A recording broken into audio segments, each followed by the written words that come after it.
Hello everyone, how are you guys? I really hope you all are doing well. तो आज हम करने वाले हैं सीपीओ टीयर 1 2024 में जो हुआ था उसके फिजिक्स के सारे क्वेश्चंस। तो स्टे ट्यून क्योंकि बहुत इजी क्वेश्चंस आए हुए थे, सारे पीवाईक्यूज के अंदर से ही थे। और जो अगर एक आधा क्वेश्चन था जो पीवाईक्यू वाली सीरीज में आपने नहीं किया तो वो आपने फाउंडेशन कोर्स में डेफिनेटली करा हुआ था। तो ये जो वीडियो होने वाली है बहुत छोटी और क्रिस्प होने वाली है, तो फटाफट से इसको कवर करते हैं। वीडियो को शुरू करने से पहले अगर आपने अभी तक हमारे चैनल को सब्सक्राइब नहीं किया है तो सबसे पहले चैनल को सब्सक्राइब कीजिए। इसी के साथ हमने यूट्यूब पर अलग अलग प्लेलिस्ट बना दी है, definitely check out these playlist. आप देख सकते हैं हमारे टेलीग्राम चैनल पर भी सारी आपको लिंक्स पीडीएफ मिल जाएंगी, तो make sure to join a Telegram channel also. बात करते हैं हमारे वेबसाइट की, तो जिसका लिंक आपको डिस्क्रिप्शन बॉक्स में गिवन है। So you just need to visit the website once because you will get a lot of mock test that are free and paid also. सो आप बिल्कुल उन टेस्ट को अटेम्प्ट कीजिए ताकि आपकी जो तैयारी है आप उसको पॉलिश कर सकें। और हर संडे को फ्री लाइव टेस्ट होता है जिसका बाद में पूरा एनालिसिस जो है यूट्यूब पर डलता है, तो वो भी बिल्कुल आप कर सकते हैं। चलिए बात करते हैं सबसे पहले क्वेश्चन की। Who discovered a principle that states that the buoyant force on an object is equal to the weight of fluid displaced by the object. इनमें से किसने इस सिद्धांत की खोज की थी जो यह बताता है कि किसी वस्तु पर उत्प्लावन बल वस्तु द्वारा विस्थापित द्रव के भार के बराबर होता है। अगर आपको याद है ये एक सिद्धांत है, और ये कौन सा सिद्धांत है? आर्किमिडीज प्रिंसिपल है, ये आर्किमिडीज का सिद्धांत। तो ये किसने बताया होगा? आर्किमिडीज ने ही बताया था। Which of the following scientists grouped the elements into triads? त्रिक में वर्गीकृत जो किया था तत्व, वो किसने किया था? वो किया था डोब्रीनर ने। मेंडलीव ने तो पीरियोडिक टेबल बनाई थी, पूरी आवर्त सारणी बनाई थी। न्यूलैंड्स ने क्या बताया था? ऑक्टेव्स का नियम दिया था, 8 का एक पूरा लाइन बनाई थी।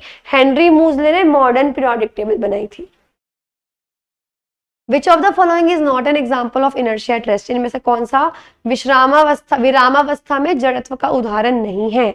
Okay. Falling down of dust particle while dusting a cloth. जब आप क्लोथ को डस्ट करते हो तो उसके पार्टिकल्स बाहर निकल जाते हैं, क्यों? क्योंकि वो पहले किस में थे? रेस्ट में थे, तो ये रेस्ट का एग्जाम्पल है। लीव्स और फ्रूट्स, जब आप पेड़ की उसको शाखा को हिलाओगे तो वो गिर जाएंगे, क्यों गिर जाएंगे? क्योंकि वो पहले जड़त्व में थे विश्रामावस्था के, तो वो भी बिल्कुल रेस्ट में थे पहले। Falling down backward when a vehicle starts immediately. जब एकदम व्हीकल शुरू हुआ तो आपको एकदम झटका लगता है आगे की तरफ, क्यों? क्योंकि पहले आप रेस्ट में थे, आप हिल नहीं रहे थे, तो ये भी रेस्ट का एग्जांपल है। Sudden application of brakes in a vehicle. और अगर आपको क्वेश्चन समझ भी ना आए ना, इन चारों में से 3 एग्जांपल ऐसे हैं जिनमें पहले ऑब्जेक्ट रेस्ट पे था, बाद में उसमें मोशन हुई। एक अकेला ऐसा है जिसमें पहले वो मोशन में था कि वो बस में जा रहा था और एकदम से ब्रेक लगी, तो यही आपका आंसर है। इन 1905 में किसने थॉमस चैम्बरलेन को के साथ मतलब ये निष्कर्ष निकाला था कि जो प्लैनेट्स है ना, जो ग्रह हैं, वो कैसे बने हैं? जब सन के साथ एक और स्टार, सूर्य के साथ एक और स्टार टकराया, तब जाके सारे ग्रह उससे बने हैं। तो सब ग्रहों की उत्पत्ति सन से हुई है। किसने? ये नया क्वेश्चन है, ये आपने नहीं किया होगा। ये है आपके फॉरेस्ट मोल्टन। तो फॉरेस्ट मोल्टन ने ये चैम्बरलेन के साथ निष्कर्ष निकाला था, कब? 1905 में। इनमें से 1 एम्पियर की वैल्यू के लिए कौन सा फॉर्मूला यूज करोगे? देखो 1 एम्पियर, एम्पियर का मतलब है करंट, विद्युत ऊर्जा यानी आई। आई का फॉर्मूला होता है Q अपॉन टी, यानी चार्ज आवेश बटे समय। तो ये आ गया 1 एम्पियर, ये आ गया 1 कुलाम, ये आ गया 1 सेकेंड। तो 1 कुलाम अपॉन 1 सेकेंड, ये होगा इसका फॉर्मूला। उस डिवाइस, उस उपकरण की पहचान करो जिससे आप रेजिस्टेंस यानी प्रतिरोध को बदल सकते हो। तो ये है आपका रियोस्टेट, ये मैं आपको करा चुकी हूँ। रियोस्टेट एक ऐसी डिवाइस है जिससे आप रेजिस्टेंस को चेंज कर सकते हो एक सर्किट के अंदर, प्रतिरोध के अंदर, जो एक सर्किट के अंदर, परिपथ के अंदर रेजिस्टेंस की वैल्यू को चेंज कर सकते हो, तो इट इज रियोस्टेट। इसको एक और नाम से बुलाते हैं वेरिएबल रेजिस्टेंस यानी परिवर्तनीय प्रतिरोध।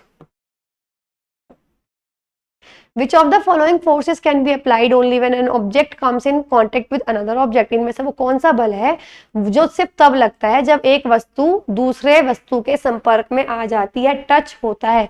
मैग्नेटिक फोर्स के लिए टच होना जरूरी नहीं है, इलेक्ट्रोस्टैटिक फोर्स के लिए, अट्रैक्शन के लिए टच होना जरूरी नहीं है, बस पास पास आएंगे तो अट्रैक्ट या रिपेल करना शुरू हो जाएंगे। ग्रेविटेशनल फोर्स के लिए टच होना जरूरी नहीं है, फ्रिक्शनल फोर्स घर्षण बल के लिए टच होना जरूरी है। तो यही आपका आंसर है। इनमें से कौन सी स्टेटमेंट्स, कौन से कथन बिल्कुल ठीक है रिगार्डिंग लाइट ईयर? देखो लाइट ईयर होता क्या है, डिस्टेंस की यूनिट है, एक आप कह सकते हो दूरी की एक इकाई है। इसके अलावा अर्थ में एक साल, मतलब एक साल में कितनी लाइट ट्रैवल करी, वो है आपका लाइट ईयर। तो it is a unit of distance, ये बिल्कुल ठीक है, टाइम की यूनिट नहीं है। ये वो डिस्टेंस है जो लाइट ट्रैवल करती है अर्थ पे। एक पूरे अर्थ का जो साल होता है 365 दिन का, उसमें लाइट ने कितना डिस्टेंस ट्रैवल किया, वो होता है आपका लाइट ईयर। तो ये भी बिल्कुल ठीक है। It is a measurement of light intensity, प्रकाश की तीव्रता को ये नहीं नापता, छोड़ दो। तो फर्स्ट एंड 3 आर करेक्ट।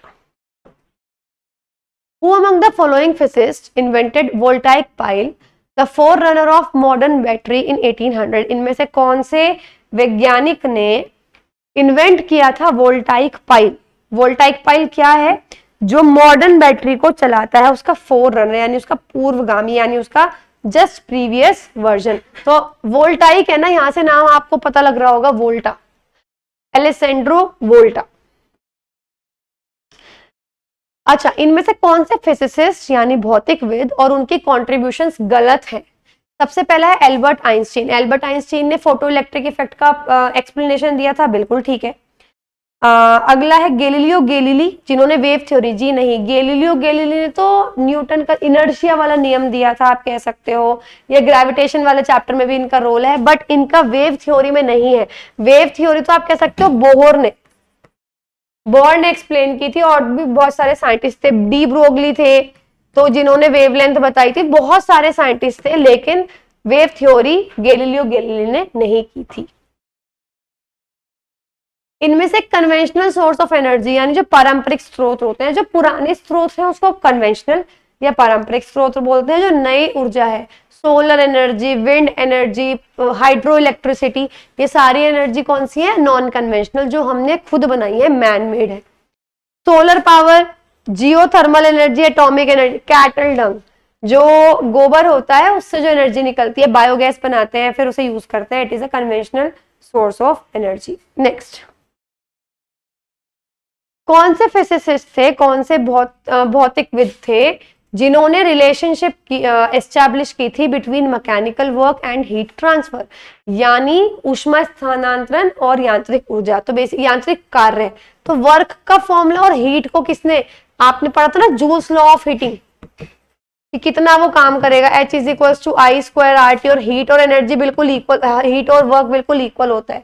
ये किसने दिया था? जूल्स लॉ, यानी आपका James Prescott joule. Bifocal lens का कौन सा, यानी जो द्विफोक्सी लेंस होता है, उसका कौन सा भाग निकट दृष्टि सुगम बनाता है, यानी जो नियर विजन है उसको बिल्कुल अच्छे से हमारा एस्टैब्लिश करता है? तो वो होता है कॉन्वेक्स लेंस का लोअर पार्ट,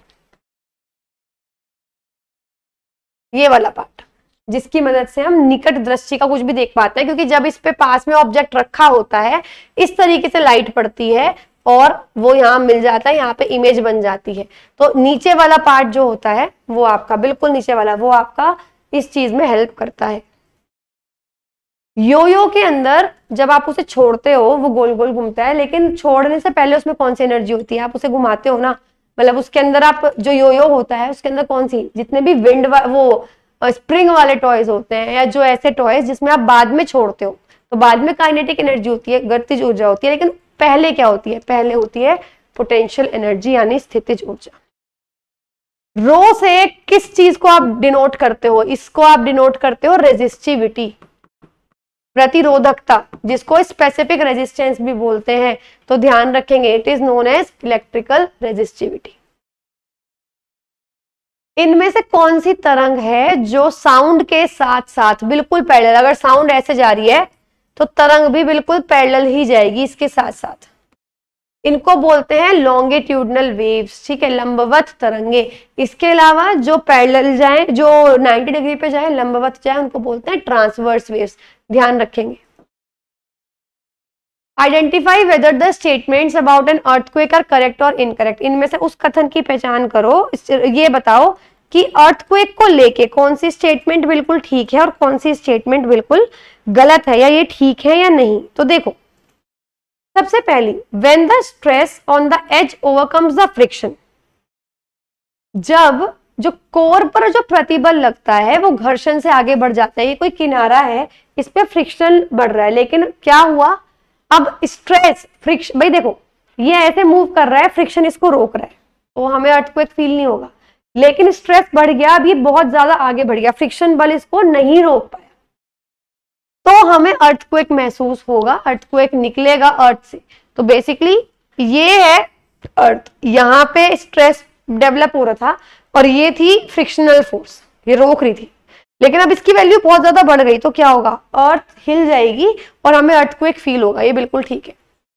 अर्थक्वेक को आप पहचान नहीं सकते उसके फोर्स शॉक से।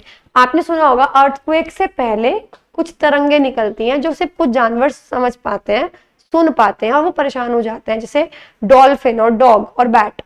तो बेसिकली अब हमें नहीं सुनाई देती, तो हम वो यही बोल रहे हैं कि अर्थक्वेक की आप पहचान कर नहीं सकते फोर्स शॉक से, जब तक एक बड़ा अर्थक्वेक आपको महसूस ना हो। ये भी बिल्कुल ठीक है।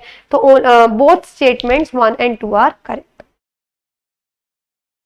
तो गाइज ये कुल क्वेश्चंस थे फिजिक्स के, जो डेफिनेटली आपने सारे पढ़े हुए थे। तो इतना हार्ड ये नहीं था सेशन, अगर आपने वो सीरीज कर रखी है तो, क्योंकि वो सारी PYQs हमने उसमें एक्सप्लेन किए हैं। साथ ही बात करते हैं RB एप्लीकेशन की, तो उस पर अलग अलग बैचेस आपके अवेलेबल हैं, जैसे ऑफिसर बैच, इसके अंदर सारी PDFs, रिकॉर्डेड क्लास है, सारे टारगेट ग्रुप्स हैं जो शुभम सर खुद गाइड कर रहे हैं। साथ में आपको जितनी भी PDFs हैं वो बिल्कुल टाइमली, मतलब को बिना हसल के साथ आपको मिल जाएंगी, तो आपका टाइम सेव होगा। साथ में जो GK की ई-बुक्स हैं वो भी आपको सारी मिल जाएंगी।